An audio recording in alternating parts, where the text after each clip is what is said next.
Welcome to Eagles Fan Wagon. This is your host, Erik. In this episode, we talk to my father, who was at Franklin Field in Philadelphia for the 1960 NFL Championship game. Though no one knew it at the time, it would be the last time the Eagles would be champions of the league. I say the NFL Championship and not Super Bowl because this was 6 years before the first Super Bowl was ever played. The game was interesting for several reasons. Most notably, it was the only playoff game that Vince Lombardi ever lost, and the game started at noon because TV networks wanted to make sure the game was over before sunset. There were still no lights at Franklin Field. We talk about these things and much more just ahead.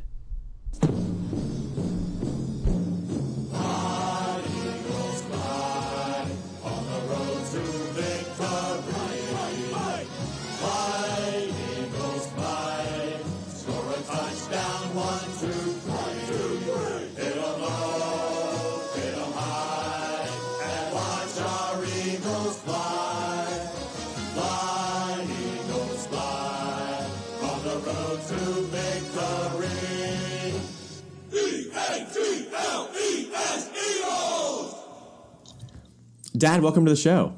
Well, thank you, Erik. Yeah, so we have you on today because you were at a very interesting game. You were in Philadelphia at the stadium the last time the Eagles won the NFL championship. Talk to us as a Philadelphia Eagles fan. What were expectations like leading up to that season? Well, there weren't any expectations. The Eagles hadn't been a great team in the 50s. They had won championships in 48 and 49, but they were 2-9 and 1 in 57.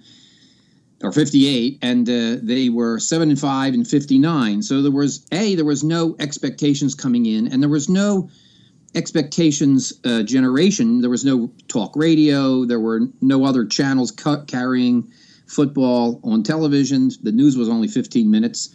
So it was just what's the next game?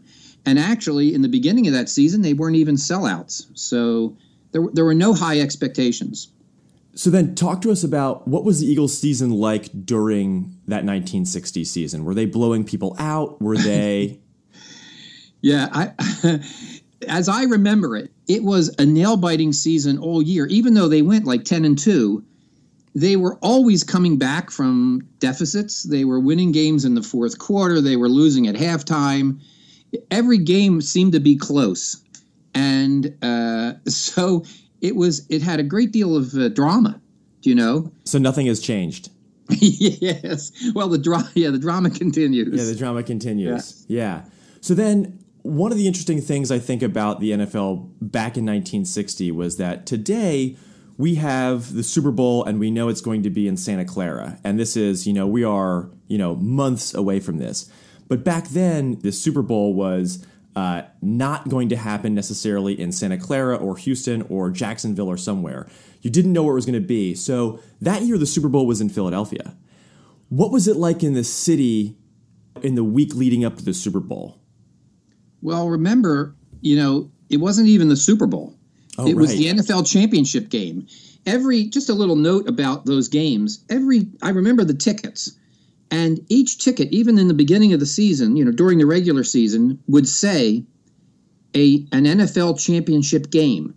So they considered, you only played 12 games. They considered every game basically a championship game leading up to the championship game. So the week, remember, the game was played the day after Christmas. They didn't want to play on Christmas Day. Wow.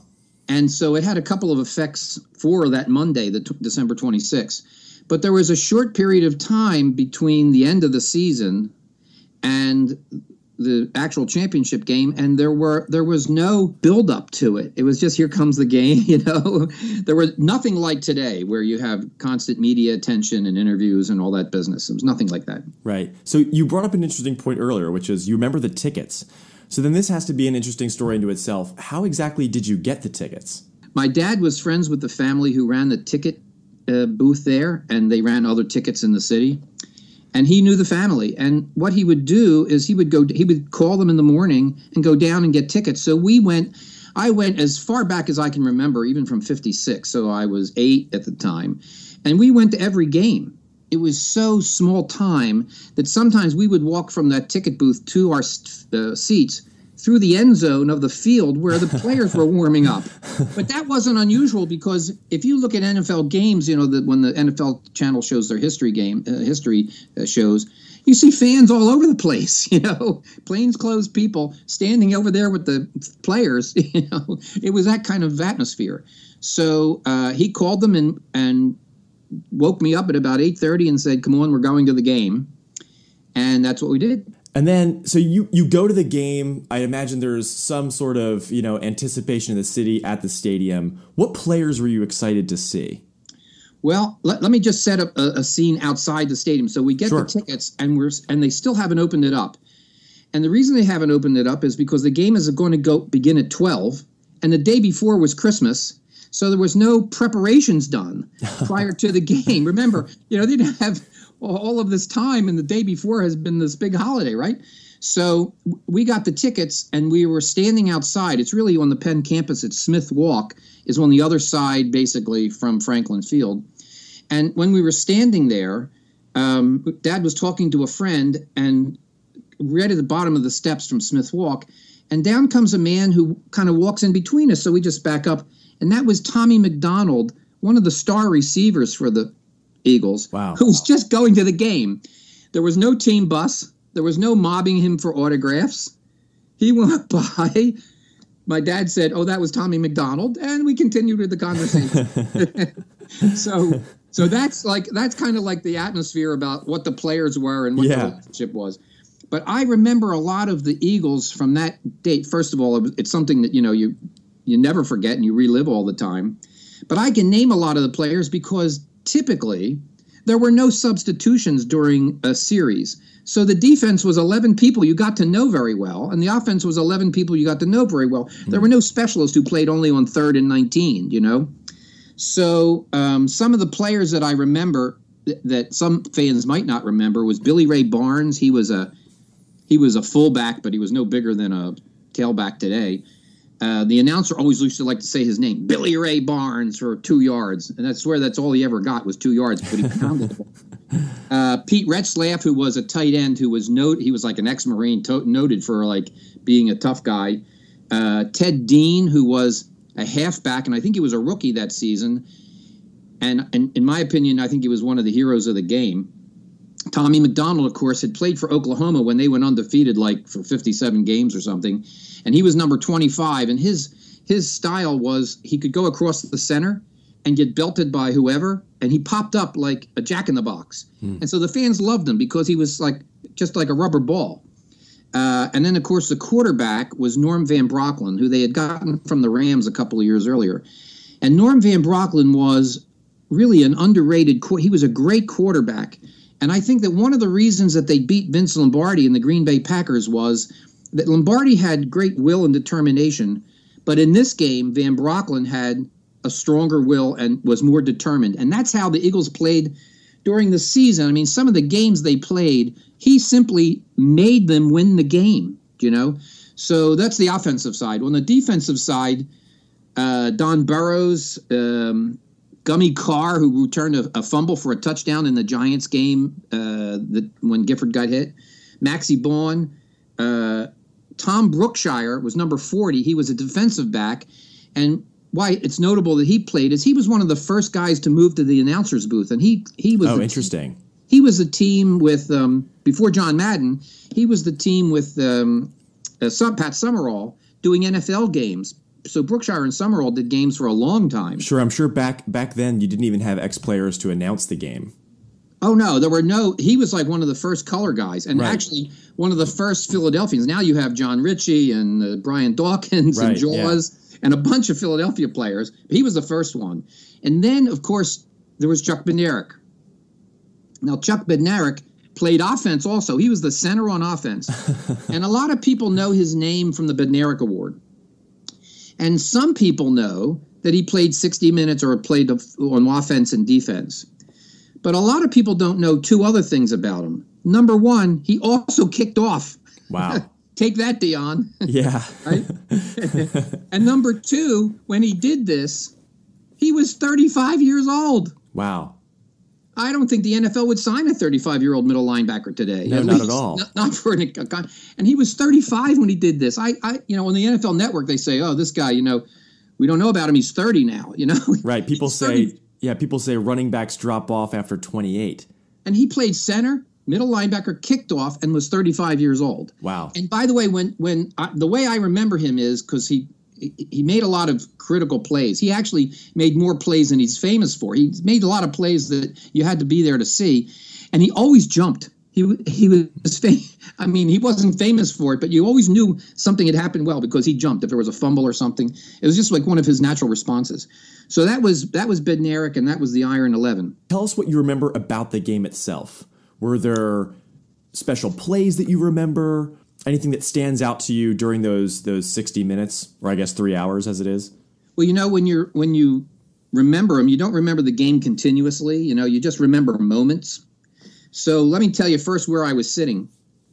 We were sitting at about the 5-yard line, I was on the aisle, and to my right were what I think was a group of Green Bay fans. Now, how did I know that? Because they weren't cheering at the right things, and they were quiet for some period when we were like going crazy.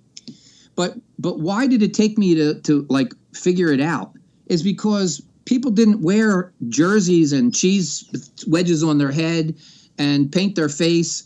The men were dressed in top coats and wore fedoras and wore suits, and it was mostly men. And so that's one thing I remember distinctly, looking over at this crowd and realizing they're from somewhere else, which was like exotic almost. But then I remember when I remember pictures in my head of what the game was like, the field was in terrible condition. It was practically a skin field. When McDonald catches a pass and goes for a touchdown, and Van Broecklyn throws it from like the 40, 45-yard line, and from where I am, the ball actually went directly, like on a line from me through Van Broecklyn to McDonald. So I could follow the ball all the way into the catch. And I remember seeing that, and in my mind's eye, this field is like just brown. It's like a dirt field. It's like an infield, but everywhere. And the other thing that I remember is near the end of the game, the Eagles are behind 13-10, and Ted Dean scores the touchdown in front of me. And I can't tell you, I can still feel the relief of scoring that touchdown. I still can.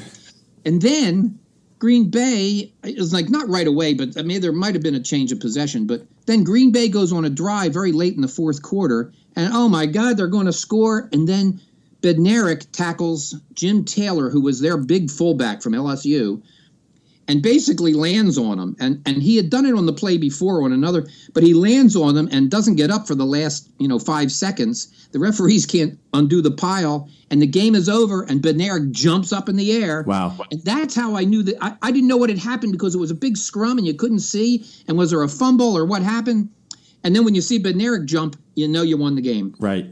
So the reaction of the crowd went crazy? Oh, of course. Of course. Because one of the reasons that the crowd went crazy is because the Eagles weren't expected to win. Oh, interesting. They had plucked victory from the jaws of defeat all during the season. Green Bay, I don't know if Green Bay had a better record, but they were, I think, the more forbidding team. And I'll bet they were underdog. I don't know what the point spread was. I'm sure there was one at the time, but the Eagles had to have been an underdog. They had been a bad team until that year. One of the interesting things that I've seen from the game, because we've taken a look at footage, is that it was played during the day. It was very clearly light out.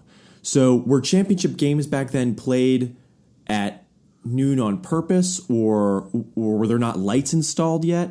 Well, there's an interesting history to that. In 1957, I watched on television a championship game between the Colts and the New York Giants. Played the old Yankee Stadium before they dropped the field, right? So old Yankee Stadium. And it went into overtime, which gave the network conniptions because they had never planned on overtime, and the lights were on at Yankee Stadium, and it went into all their other programs. So as a consequence, they made this game a noontime game, which meant it was so Franklin Field had very little time to prepare because the day before was Christmas. The game started at noontime. I remember the crowd, we couldn't get in right away. So the crowd builds up outside until they open the gates. But Franklin Field at the time didn't have lights. So they were afraid if this game goes into overtime, it could get called for darkness because Yankee Stadium at least had lights. So they began it at 12 noon. And remember, in those days, the players just did, they would have played it at 8 in the morning if that's what they said. So the kickoff was at 12 noon. And I think we got in like just an hour before the game, maybe less. So one of the other things I'm interested in is Philadelphia is a great sports town. And, when the Phillies won the World Series in 2008, there was a big parade and all that kind of stuff. But really, I've always felt that Philadelphia was a football town. People do seem to really follow the Eagles, whether they're 4-12 or, 12-4. Whereas with the Phillies, maybe there's a little bit of a drop-off. Same thing is true with the Sixers and the Flyers. Talk to me, compared to other sports, how were the Eagles felt about at that time versus the Phillies, 76ers, and Flyers? Well, okay, so the 57 championship game was an important one to the NFL, and the NFL Network calls it the greatest game ever. The 60 championship game was important for a lot of other reasons. During that season, during the Eagles season, something changed about the Eagles in Philadelphia. Prior to a particular game, it didn't sell out. And remember, these games were blacked out, so you could only... When you watched a game, it was only because your team was playing as a road team against a nearby opposition. We didn't see games against Los Angeles or San Francisco. They weren't on television, and your home games weren't on television, so you didn't see the whole season. And during the season, the Eagles played Cleveland, and it was one of those games that you remember Oakland for kicking field goals at the end of a game and winning when George Blanda was doing that stuff. But it was really unbelievably dramatic, and they kicked a long field goal to win the game. And the previous home game, they only had like 35,000 or so. And the next home game, they were sold out. Wow. And I think that from that moment, the Eagles tickets were hard to get. Yeah. And that was a transformation because the NFL wasn't a big deal until then. Let me put it more in history. The guy who made the NFL famous was a junior in high school then, Steve Sable, NFL Films. Right. And the instant replay would happen 2 years later than this game at Municipal Stadium in the Army-Navy game. Wow. And when they did instant replay, they actually warned people, this isn't live, you're seeing a replay. So that's what, so there was no instant replay.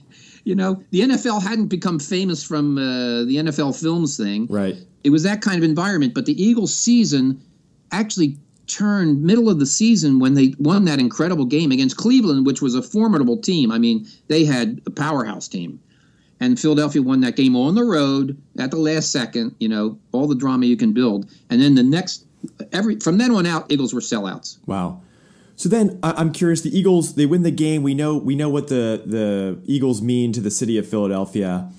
Talk to me about what happens immediately after the game. Was there a parade? How did the city celebrate? Yeah, you're used to seeing, spontaneous parades and organized parades. There was no parade. The Eagles were champions. They announced it on the news. It was in the paper. There was no parade. I think that the winning team got $5,000 per player. Wow. A whole $5,000. So, you want to hear about like something that happened for 2 weeks and no, or if somebody went to Disneyland, no, there was no parade. And furthermore, the following season, the coach Buck Shaw, he was gone, and Van Brocklin, I'm pretty sure he was gone. The quarterback was Sonny Jurgensen, and the NFL came up with this idea for a runner-up bowl. Isn't that a good idea? Wow. And the Eagles came in second that year. I think the Giants won the pennant again, the division again, and they played in the runner-up bowl, which was, almost as bad as the Pro Bowl. Watching, you have nothing at stake. You don't want to get injured, and why are we, And so that was 1961, and then the Eagles basically get worse and worse until in 1968 is when the Santa Claus incident happens, and they're horrible. They're simply horrible, and the fans are in complete revolt. So they went from, not being a great team in 58 to winning the championship, beating Lombardi and beating that team, to getting to the pits again in 1968. Great. Well, we'll have to have you back on the show to talk about that 1968 Santa Claus incident at some point. Love to. Dad, thanks for coming on the show. See you later.